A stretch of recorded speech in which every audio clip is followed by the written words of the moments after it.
The following video contains disturbing visuals including scenes of violence, crime, or graphic content that may be upsetting of some viewers.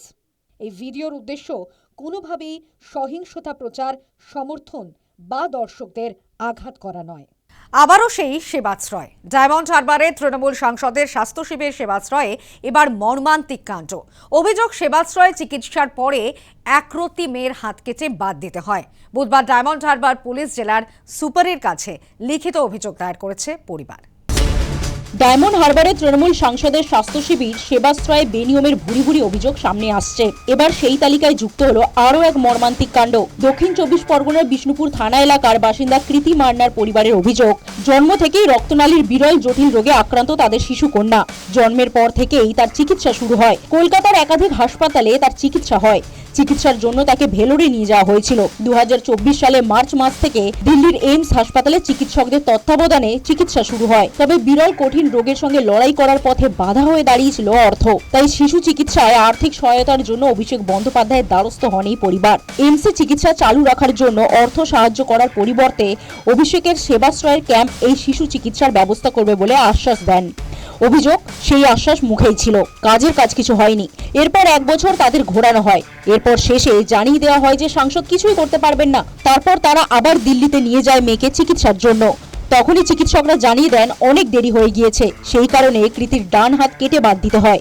কৃতির মায়ের অভিযোগ, অভিষেক আশ্বাস দিয়েছিলেন দায়িত্ব নেবেন, কিন্তু সেই দায়িত্ব যে এড়িয়ে যাবেন বুঝতে পারিনি।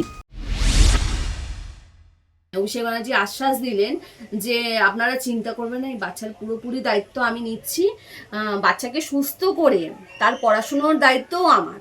আমি চাইছি যে এর একটা বিচার হোক।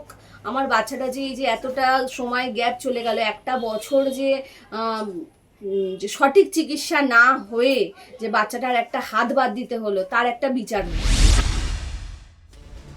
ঘটনার পরই ডায়মন্ড হারবার পুলিশ জেলা সুপারের কাছে লিখিত অভিযোগ দায়ের করেছে তার পরিবার। গত শুক্রবার রবীন্দ্রনগর থানায় অভিযোগ হয়েছে। অভিযোগের ভিত্তিতে রবিবার অভিষেক বন্দ্যোপাধ্যায়ের বিরুদ্ধে এফআইআর রুজু করেছে পুলিশ। শুরু হয়েছে তদন্ত। অভিষেক ব্যানার্জির কাছে যখন গেলাম তখন তো উনি সবার সামনে তো বললেন যে এই বাচ্চার আপনারা কোনো চিন্তা করবেন না, এই বাচ্চার দায়িত্ব পুরো আমার। তাহলে যখন অভিষেক ব্যানার্জি এরকম করে কোনো মা বাবাকে বলে, সে কি বিশ্বাস করবে না তার কথা? একটা এমপির কথা কি বিশ্বাস করবে না? মেন অভিযোগ তো অভিষেক ব্যানার্জি, কারণ উনি সব এইগুলো করেছেন। ভারতবর্ষে আইনের কাছে এইটুকুনি আমার বিশ্বাস আছে, আমরা ন্যায় বিচার করব। ঘটনার পূর্ণাঙ্গ তদন্তের পাশাপাশি চিকিৎসক সুদীপ্ত রায়ের পদত্যাগের দাবি জানান স্বাস্থ্যমন্ত্রী শারদত্ত মুখোপাধ্যায়।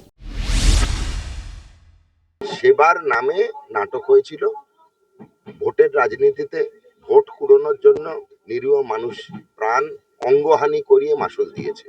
বিচার হবে।